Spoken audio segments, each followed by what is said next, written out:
and thanks for choosing this session. I know we're after lunch, so you either are full or you missed the lunch and you're starving. Either case, it's not a very good time for me to speak about this stuff, but I'll do my very best so you wouldn't fall asleep, okay? One other thing is that you might notice that this is a marketing conference, and I'm here to talk about UX, product, and design-related stuff. So, as they say in the airplane, this is your last chance to get out of the room if you're not feeling like talking and discussing mobile UX stuff, okay? Nobody moves. Love it. Okay. So, just one sentence about me. I'm coming from Budapest, Hungary, which is in Europe. Come a long way to see you guys, and I'm very happy and honored to be here.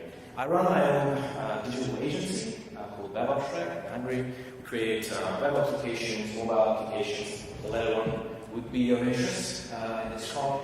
And I'm also doing a lot of coaching and helping companies to adopt like a more user-centered or human-centered approach while designing products. I also published my first book in September last year, which eventually became an Amazon bestseller. It's a very thorough UX book, so if you'll enjoy the talk, give it a try. I'm going to talk about mobile and what is there to know about mobile user experience. I'm going to split the talk into two parts. First, we're going to define what UX is and whose responsibility is to take care about these things. And in the second part, I brought some interesting case studies, good and bad practices, which you should follow or avoid. Okay, first, what UX is, because it seems to me that now everyone's a UX designer, so a visual designer who once created a wireframe now is a UX designer. I feel it's a bit like in marketing, so whoever once created a Facebook ad campaign now calls themselves online marketers. Obviously there's like a lot more than that. So what UX is not, UX is not just about visual design. It is partly, but there's a lot more to it. And also, it's not art. It's really based on psychology and in a huge part, business. I would define UX is, as a user, as when you're interacting with a tool, every experience that you have during the tool.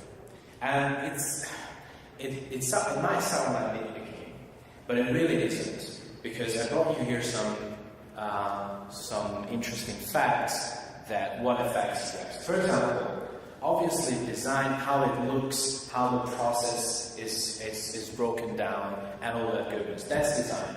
But what about development? Did you ever piss off yourself because something was not working? So the AKA bugs, which are features according to developers. So for example, bugs, and if something is not working as it should be, that's a bad user experience. And that's not the responsibility of designers. It's an interesting topic because it's not very discussed that developers are also responsible for user experience. But there are product people, for example, product owners, product managers, and they make business decisions. And they make decisions like what features to include in a certain product. Now obviously that also really affects the user experience. And if you think about ads and how many ads you're displaying, how you are positioning them, and if you are bombarding the visitors with ads, that can be an annoying user experience as well, which is usually the responsibility of marketers. So, in a way, marketers are also responsible for user experience. And if you take a step back and add customer support, add the in-shop experience, and all the social media presence that you have, then now it's not UX because it's not just about the product, but it's the customer experience, which everyone's responsibility, okay? And this is the last chart, and I don't go any more detail into that. But this is how I would define UX. This is a nice way to think about it. Because on one hand, we have the business goals, so what we want to achieve as a business. And on the other hand, we have the user needs. And obviously, without user needs, it's really a guesswork of what product we're building. Without business goals, it's art. It's just painting around different layouts. Now, please don't go away. It's not going to be this boring. Because now, I brought you here 3 interesting facts. These are coming from last year. Sorry, I don't have any up-to-date ones. So fact number 1 is that 20% of the apps are used more than once, which is a frightening and fascinating statistic at the same time. This means that most of the apps, 75%, if my math is right, is downloaded just once. They open it, then they abandon it. It's forgotten. Now, obviously, this puts a big pressure on the first-time user experience. So what experience I will have when I'm first interacting with the tool? Is it easy? Is it very straightforward to use? Because it's not, then chances are I'm going to abandon it. The second fact is that mobile users, and it's not just about apps, it's including responsive versions and mobile versions as well. So these users are 5 times as likely to abandon a product and go back to search engines or search for other competitors if it's not optimized for mobile. Now, I have to illustrate this. So this is like the experience what I have when I open something out on my mobile, which is not optimized for mobile. Okay. Now, let me have a little note here. Because most of the people are familiar with responsive technology. So they say, yeah, of course, that's what you're talking about. I do have a responsive version on my website. Yes, but in most cases, it's like shrink down so it fits into a mobile screen, but it doesn't feel comfortable, it's not convenient to use. So designing for mobile, and this is what we are going to discuss in the upcoming minutes, so designing for mobile is something that differs very much from designing for desktop. And back to our third fact is that 61% of the users will go back immediately to the search engines and check out other competitors if they're not satisfied, if they don't find what they're looking for. And we could say that they don't find it quick enough because they won't spend tens of minutes, dozens of minutes to find out if this product, this website is good enough for them. So these facts are here to represent the importance of user experience. So one of the first questions that we also need to discuss is that, do I need an app in the first place? Now, lately, I observed a kind of mentality which I call platform first thinking. It's really about that I want an application. It's not about the product, but it's about the platform. So I want an application because a competitor has an application. Or I want a design for iOS because whatever reason, because everyone uses Apple in my own community. Now, choosing a platform, and there's many, there's Android, iOS, Windows, so unfortunately dead, web applications, responsive websites, and wearables also. So it's a business risk, it's a business decision that you have to make that which platform to choose. For example, I tend to work along with startups, and for example, for a startup, it's a huge decision that which platform to go after. Because if they mess up, that's a lot of money and energy just thrown out the window. I have an interesting story for you. Lately, I was approached by a fitness health startup. They're located in Hungary. And the idea was great, because what they wanted to do is to create a personalized dieting plan, and they would help you get the ingredients and follow up through the process. No, so the idea is great. And I asked them, okay guys, what kind of platform you want to build the app on? They answered that Android, because in Hungary more people use Android than iPhones. Now, this might seem like a legit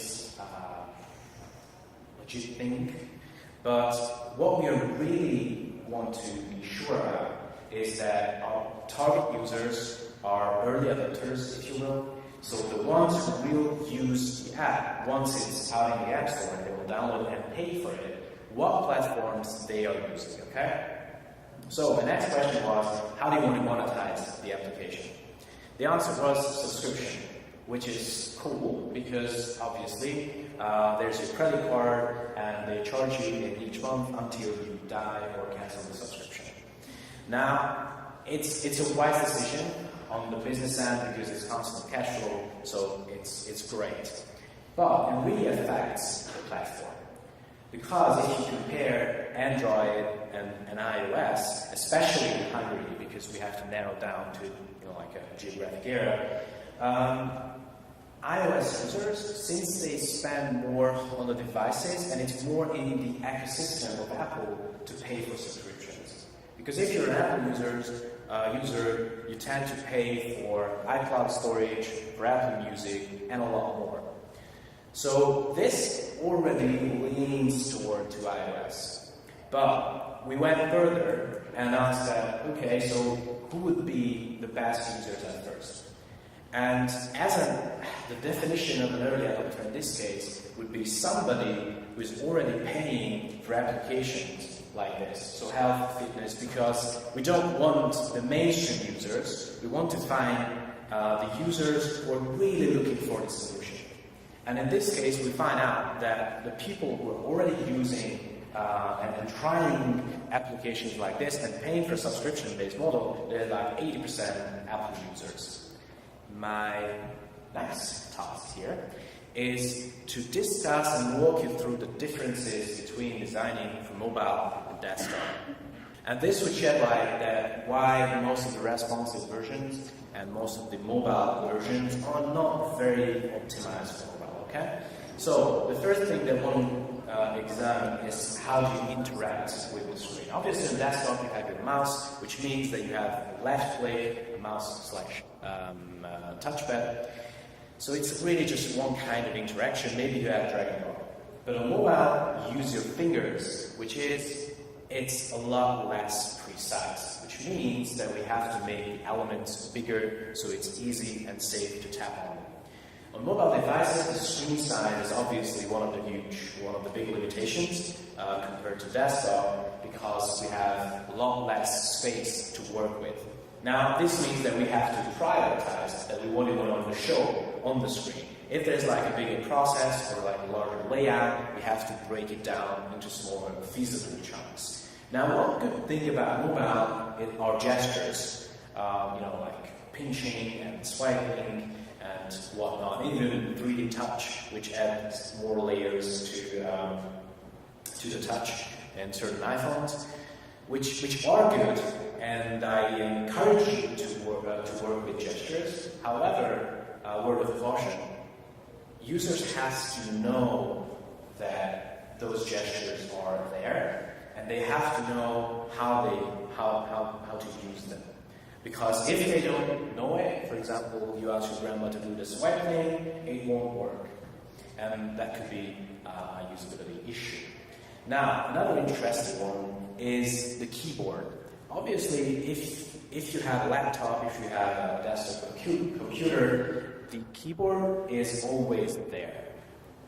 It's very easy to interact with it, it gives you physical feedback while you're typing.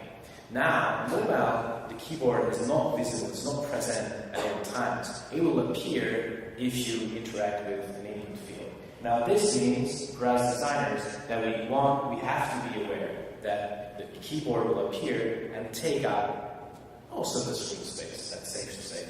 Secondly, we have to admit that typing in mobile is a pain in the ass compared to desktop.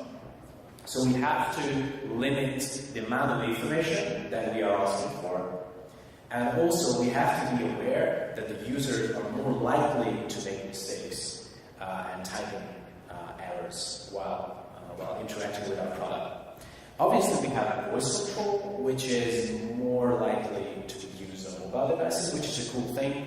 For example, for China, it's saved them because obviously they have a bit more letters in their alphabet than we do, and they are more advanced in voice control and interacting with the interface through their voice. Also, about the environment. When you're using the laptop, even if you're here at lunch or somewhere, it's mostly a more peaceful and non-distracting environment. In mobile, however, you may be on the go, or you may be sitting in a conference and the speaker is too boring, so you have to type your little mobiles. I understand that. So obviously that means that the attention of the user is rapid, it's a lot more rapid, and we have to make sure that everything is bulletproof in a way that it's easy to use. And the last one, I have a dedicated screen for that, is that not all parts of the screen is easily to access. I know it's lovely, it's colorful. It means that these are the most frequent positions how we hold our phones. Now, if you notice that 49% of the users, so almost 50%, use it with one hand. Now, this means that for a larger device and somebody who has like an average hand and not playing basketball, it's quite difficult to control the top part of the screen. This again means prioritization, and we have to make sure that the most used features and functionality are easy to use, even with one hand. Now we reach the more practical part of the talk, and now we're going to see some practical examples of these principles. Okay, I collected all these that are, in my experience, the most common pitfalls, and also the ones that are kind of low-hanging fruits. So as you will see, these are not very hard to correct or to avoid, but has a huge impact on user experience, and in most cases, these pitfalls has direct effect on the conversions as well. So the first one is design patterns. Now, if you're an iPhone user, if you're an Android user, or ever used Facebook or Google, there are certain design solutions that you are using. For example, that most of the time, if you open up the browser, in the top right corner, you will find a logout option, or you will find a profile. This is a pattern, and patterns are good because they help you to think less, basically. If I were to be very scientifical, it means that it reduces your cognitive load. Now, the only problem is when you mix up those patterns. For example, on the left side, you can see the share icon on iOS, and on the right side, you can see the share icon for Android. Now, if you swipe the two, that wouldn't make any sense, because on iOS, it's a pattern, it's a well-known thing to apply this, while in Android, it's like unknown, it doesn't make any sense, unless you had an iPhone before and remember. Now, the problem here, that most designers tend to use Apple stuff, they love their Apple stuff, me too, and the problem is that we are so used to iOS and Apple's patterns that in most cases, or frequently, we tend to use it in other environments as well, which could really backfire. So this is something to avoid. Now, one of my favorites is, it's mostly true for mobile apps, but you can have this option with responsive versions and mobile versions as well. So this is when you ask for the user permission to access something on their mobile. For example, you can ask for to send push notifications, you can ask for to access the camera, the contacts, and whatnot. Now the problem is that if it's not very straightforward, like Uber, so you have to enable the GPS, because obviously you know that it has to access your location. So if it's not that straightforward, the user might not understand, for example, why you want to send push notifications, or why you want to access the contact or photos, and it's less likely that they will proceed.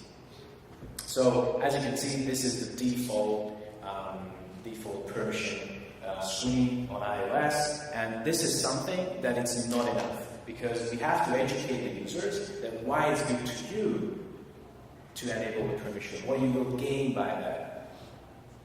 This is a good example. It's music.ly, and this is one of the first screens that you encounter, and it tells you that you can add your friends and interact with them and all that good stuff. Now, guess what happens if I click on Find Your Contacts?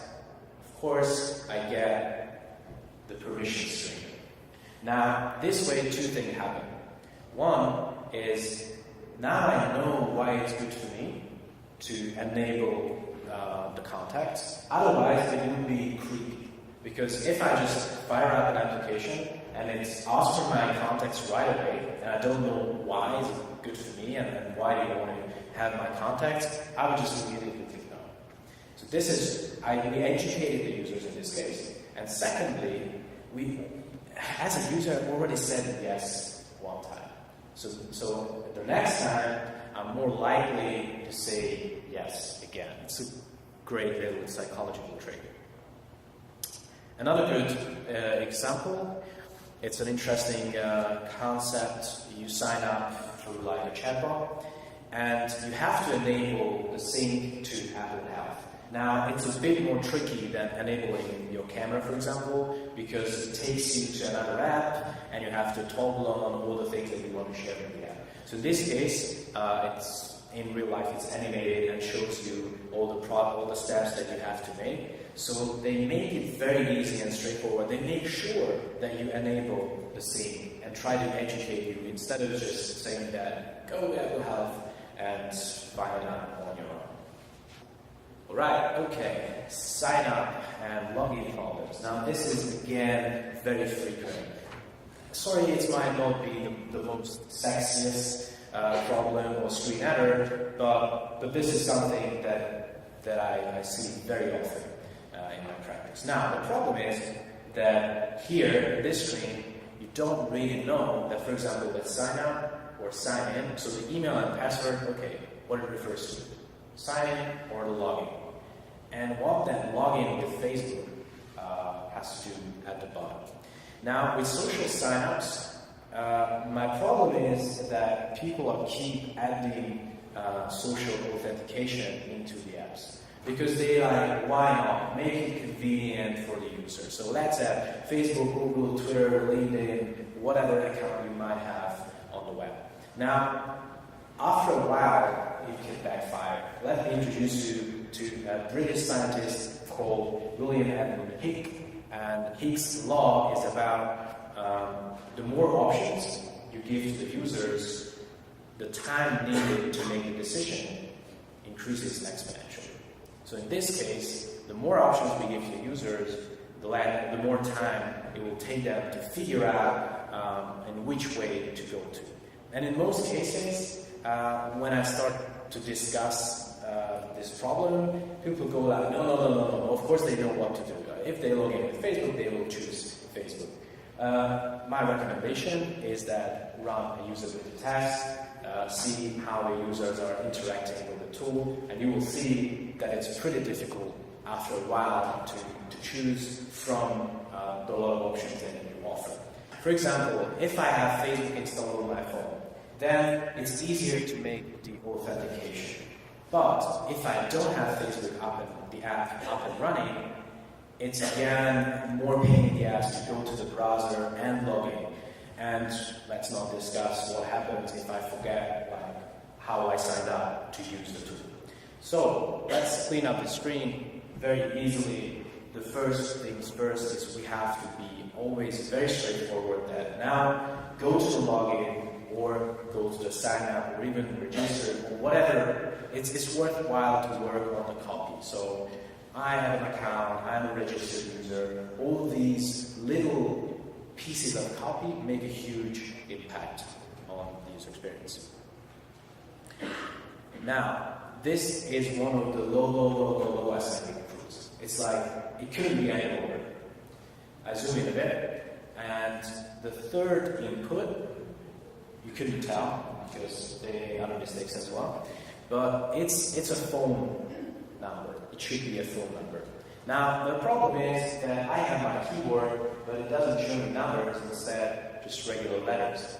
Now, this is the lowest hanging fruit that paying attention to always use the number pad when it's available and when it makes sense. So for example, here, I can enter a verification code, and of course, I have the numpad. And don't get distracted by anyone. This is like a single line of code that does it. It's not even a line. It's like 3 words. Forms are playing a huge role in usability, and they directly relate to conversion as well. Because if they don't know how to fill in something, if they make mistakes, and the error handling, which I'll show you later, it's not very straightforward, it's difficult for them to recover, and they're more likely to abandon the tool. Remember that in 25% and 61. Okay, so here we have enough contrast. But I made some classic designer mistakes. First is I use every designer's favorite gray color, which is beautiful, yes, if you have good enough screen, and laser eyes. But if you don't have a good display, or your eyes are not so good, or you decrease the brightness, or the screen is cracked and this continues, it's very hard to read it. So this is one thing. And this is something I always tell designers and everybody who relates to product design that please make it read legible, okay? Secondly, and this refers to the list where I said that we interact with our hands and we control the interface with our fingers, because it's just simply not convenient. It's just simply not easy to touch this interface because there isn't enough space. If you look at the placeholders, so for example, enter your name, credit card number, CVC code, it's a bad practice if you click on the input field and these disappear. Because you might remember that, okay, now here I have to enter my name, but again, this is something that you have to be sure, and you always have to lead the users and take them by the hand. So a better approach is this. Okay, this is a classic structure for input fields. It's just worth to knowing. At the top, do I have my laser? Yes. This is the so-called label that we have. So this should mark that this is an email address, this is a phone number. Below that, we have the placeholder. This one disappears when I start to type in my text. And below that, it's also very important, and designers rarely address this issue, are the so-called hints. Now, hints can be used to add more details. For example, if it's a password field, you can add more information how to come up with a good password. Or it could be used for validation, which means you can display success and error messages as well. So here comes the beta version. Everything is legible, it has enough contrast, easy to tap on, and here I used I think it's a very good practice. If you look at the second input, at first we have this placeholder, but if I click the placeholder and start to type, it animates, it becomes a bit smaller, but it's always visible.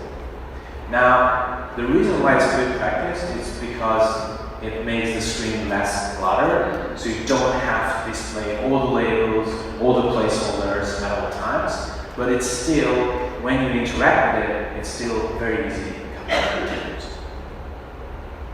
And error handling, which is again something that everybody has to pay attention to, is that what happens if the user makes a mistake.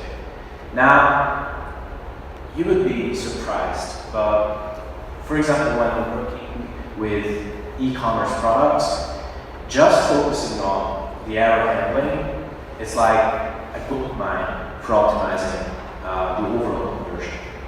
Because if I make a mistake and I don't know how to recover from it, it's not straightforward enough. you have a good chance of losing it. So instead, this is a bad practice. I messed up the email address or the password. Obviously, I don't know. What happens is I have a full screen pop-up which describes that blah blah blah blah blah, I made this error there, here and there. Problem is that first, I don't even recognize this is an error message. We have this nice little OK button and some text on it.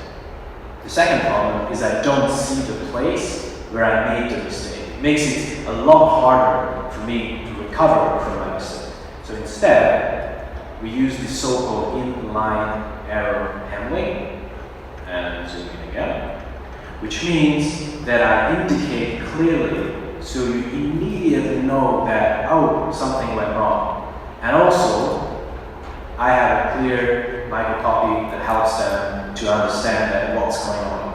Obviously, this is a special case because I cannot reveal that whether it's the password or the email address which is messed up for privacy reasons.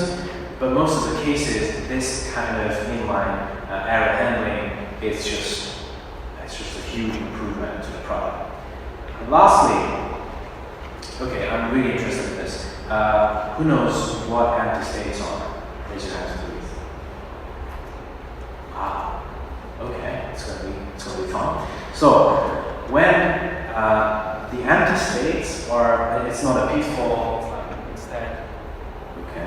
Instead, it's like a gold mine to make your interfaces a lot better. For example, let's say you have a messages feature or notifications feature. Until you have messages or notifications, obviously it's empty. Nothing to use, right? But then that screen, that empty space, could be used to engage the users and to push them to use the tool. So I used it's a real application. It's an international airport from Amsterdam, and this is how their messages section would look like without empty states. Beautiful, white, clean, whatever. It doesn't help me to understand that, okay, what's going on, when I will have messages here, and so on. So this is the first use of empty states. To fill it up, I think I can zoom in, yes. They added a nice personalized illustration and informed me that if something is going to happen, if there's a notification or update to my flight, it's going to appear here. Now obviously it's a one-way communication because I can't send them messages, I can only receive them, so it would be better called notifications, I guess. But that's a common issue. Now the second use, which is even better, when you use this empty space to push the users to do something. Now, this is the dashboard of the same application without any empty states. It's again very clean, nothing going on. The problem here is that if I add my flight, it will have the boarding pass and all the information and keep me updated of what's going on. But I have to edit first. So instead of keeping that clean like that, they create a smart empty state which shows you that here's going to be your boarding pass once you edit. And immediately it tells me that here's a CDA, find your flight, edit first, and then you're good to go. Now, this use of the space available, it's actually a very good one. And instead of trying to add some pop-ups or any sort of onboarding, it's, for example, a very good use of empty states and onboarding users. So, to sum it up quickly, UX is really everybody's responsibility, and you will only have good user experience if you don't think that it's some UX guy's responsibility to come in, do his magic, and then the product will be UX. Again, don't be a platform freak, so users first, human first, and then the platforms. But anyone who is into marketing must know this. Also patterns, I send this message to designers that patterns are good, but again, solution first, and then if there's a suitable pattern that you can use, that's great. And also, I really recommend everybody to go after these low-hanging fruits we just discussed, because it doesn't take a lot of time and energy and money to do them, but it has a great impact on user experience. So, I don't think I have the time to take any questions because we have to roll. There's another speaker coming up, and but I'm tomorrow as well. So if you have any questions or you want to chat about UX or mobiles, just fire it away. And also, if you enjoy this talk, you might want to follow me on social media. So, anyways, thanks for listening.